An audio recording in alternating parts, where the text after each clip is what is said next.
विजय sir, आपसे ये जानना चाहेंगे, देखिए अब जो इवेंट है, बाजार का मूड डिसरप्ट करने वाला हाल फिलहाल ना तो कोई ग्लोबल इवेंट है ना तो कोई डोमेस्टिक इवेंट है।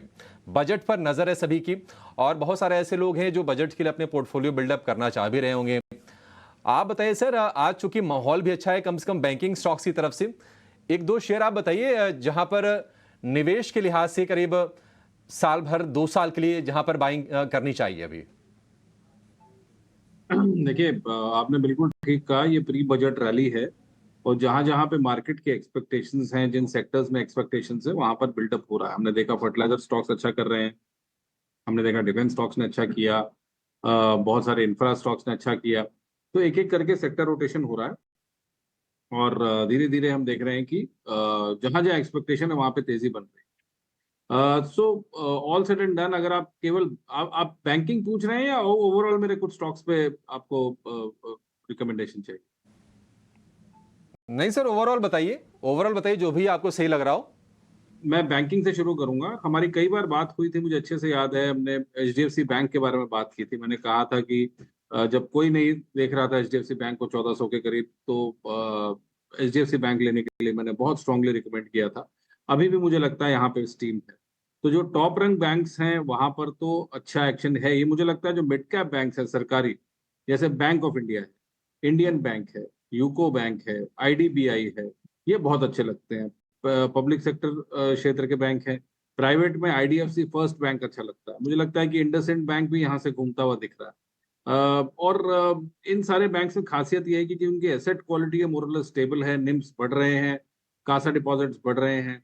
तो बैंकिंग में अब सेक्टर रोटेशन होकर बैंकिंग में आया और बैंकिंग में हम अब तेजी यहाँ से देखेंगे। मुझे पीएनबी भी बहुत अच्छा लगता है, जो एक सरकारी बैंक है। इसके साथ साथ कुछ सेक्टर्स हैं जहां पर मार्केट अभी ध्यान दे रहा है। तो फर्टिलाइजर सेक्टर है, हमने देखा काफी फर्टिलाइजर रिलेटेड स्टॉक्स भाग चुके हैं।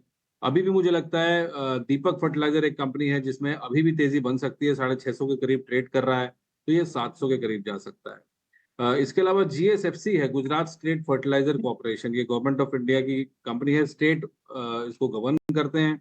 तो जीएसएफसी में भी मुझे लगता है तेजी बननी चाहिए। 243 के करीब ये ट्रेड कर रहा है और इसको आप 280 290 के टारगेट के लिए लिया जा सकता है। एक और कंपनी है जो एग्री क्षेत्र से है, चावल बनाती है, जिसका नाम है केआरबीएल, जो कि इंडिया गेट बासमती ब्रांड है इनका, और बहुत सारे और दूसरे बड़े ब्रांड्स हैं चावल के, बहुत एक्सपोर्ट्स करते हैं और आर्ग्युएबली सबसे बड़ी कंपनी है हमारे देश में चावल की। तो केआरबीएल भी मुझे लगता है कि अच्छे मानसून की एक्सपेक्टेशन है। तो जब भी अच्छा मानसून होता है तो चावल की अच्छी बुवाई होती है, तो इस एक्सपेक्टेशन में भी चलना चाहिए। प्लस मुझे लगता है कि एग्री और एग्री रिलेटेड सेक्टर्स में कुछ ना कुछ अच्छा सरकार देगी, तो फायदा पहुंचना चाहिए। इसके अलावा शुगर क्षेत्र में एक दो कंपनीज हैं, जैसे डालमिया शुगर है, बड़ा कंपनी है, वो अच्छा कर सकती है। 436 के लेवल पे अभी ट्रेड कर हाँ रहा है, सर, ये तो सारी 500 चीज़ें के। मैं अभी आपसे पता करता हूँ विजय सर। अभी 1 मिनट में आपके पास आ रहा हूँ क्योंकि आपसे पास कंपनी बहुत अच्छी है। लेकिन मैं ज़रा नोटिस करवाना चाहता हूँ मार्केट के अंदर जो ऊपरी स्तरों से जिस पागलपन की हम बात बोल रहे थे ना कि आपको देखो 20 रुपये की चीज़ को आप 1000 रुपये का कर देते हो। मैं आपको बताऊँ उसी ऑप्शंस को एक बार वापस से दिखाओ। 50-900 वाली आज के एक्सपायरी के डेरिवेटिव एक्सपायरी की मैंने जो 5100 लगा रखे हैं, अनफॉर्चुनेटली आपको मैं दिखा नहीं पा रहा हूँ। वो 1000 रुपये की थी थोड़ी देर पहले और अभी इस ऑप्शन की कीमत हो गई 450 रुपये। 550 रुपये सिर्फ इसी चर्चा में निकल गया मार्केट के अंदर। ये बैंक निफ्टी आप देखिए ऊपरी स्तर से सिर्फ 300 पॉइंट टूटा। फ्यूचर्स में जरा असर नहीं दिखेगा, आपको ऑप्शंस में दिखेगा।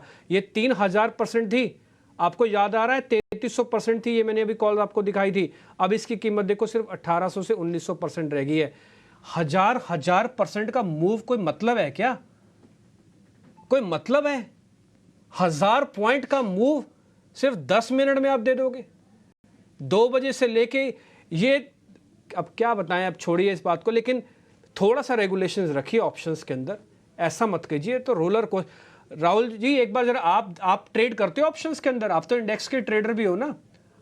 इस तरह का हम लोग मूव जो आप देख रहे हो या बैंक निफ्टी का, ये कहीं से जस्टिफाई हो सकता है सर? हम लोग मेजॉरिटी ऑप्शंस में ही ट्रेड करते हैं डिम्पी जी। ये जो आप जो इफेक्ट बोल रहे हैं, ये गामा का इफेक्ट है हाँ, जो विद इन सेकेंड्स जा सकता है मार्केट में से। एंड आप जो कह रहे थे बिल्कुल सही कह रहे थे, इसीलिए नेकेड ऑप्शंस की ट्रेडिंग में बहुत बहुत ज्यादा रिस्क है।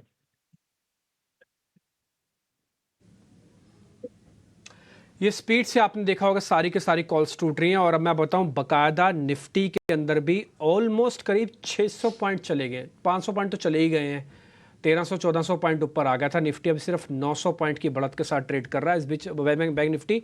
और निफ्टी वापस से लाल निशान में। इंडिया विक्स 5% बढ़ा है। इंडिया विक्स जब तक 15 नहीं होगा पार, तब तक मेरे को ज़्यादा चिंता की बात नहीं है। लेकिन मैं सुमित मूलचंदानी की बात को भी थोड़ा और रिकमेंड करूंगा कि it's time to book profit. मैं राहुल सर की बात को भी बात बोलूंगा, उन्होंने कहा भी काफ़ी लीन प्रॉफिट्स आपको होंगे, अगर होंगे भी तो काफ़ी कम प्रॉफिट्स होंगे निफ्टी के अंदर। जस्ट लुक एट वहाँ से निफ्टी कैसे भरभरा के नीचे आया है। तो आपको ना हमारे जो मेहमान है ना, बहुत गौर से सुनिए। अभी आपको विजय जी बता भी रहे थे कि चावल वाली कंपनीज पे ध्यान रखिएगा। आपको ध्यान है वैशाली पारिक कल परसों KRBL दे के गई हैं। शुगर वाले स्टॉक्स पे ध्यान रखिएगा। बजाज हिंदुस्तान 2 दिन पहले दिया था हमने 36 रुपये का, आज 43 रुपये हाई लगा। कल RCF आपके सामने रखा था फर्टिलाइजर का, आज उसमें खबर आई, हालांकि कल ही आ गई थी खबर तो, लेकिन आज पुख्ता हुई खबर, सिस्टम में आ गई खबर, तो उसका इम्पैक्ट आया आपके पास। विजय जी अपनी बात पूरी कीजिए। सॉरी आपको रोका, क्योंकि मार्केट रिएक्शन नहीं बताता ना तो लोगों को पता क्या सर, ये आदत हो जाती है सर, मैं बता रहा हूँ आपको, ये ना आदत हो जाती है डेरिवेटिव एक्सपायरी की। डिम्पी जी, आपने बड़ी अच्छी बात बोली कि ये क्या कर रहे हैं, क्या हो रहा है। अभी जिस प्रकार से रिटेल पार्टिसिपेशन हुआ है मार्केट्स में, और बहुत सारे बच्चे नए नए एंट्रेंट्स हैं, वो पैसा जला रहे हैं, ऑप्शन राइटिंग करते हैं, और अगर इस तरीके से 1000% 3000% का मूवमेंट होगा तो ऑप्शन राइटर्स का तो छत उड़ जाएगी। और इस पे निश्चित रूप से अभी मुझे लगता है NSE भी बात कर रही है, माधवीपुरी बुच मैम भी बात कर रही हैं कि किस तरीके से जो F&O में खास करके ऑप्शंस में रोकथाम की जाए, ताकि लोगों को प्रोटेक्ट किया जा सके, बचाया जा सके।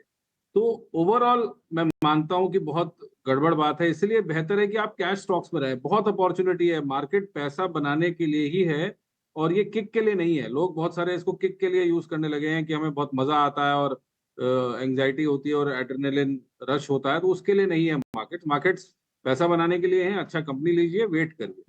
तो एक आध कंपनी में और बोलना चाहूंगा। मुझे लगता है हाउसिंग फाइनेंस कंपनीज में अच्छी तेजी हो चुकी है। इसी क्षेत्र में एक और कंपनी है इंडिया बुल हाउसिंग फाइनेंस, जो करीब करीब 173 पे अभी ट्रेड कर रही है।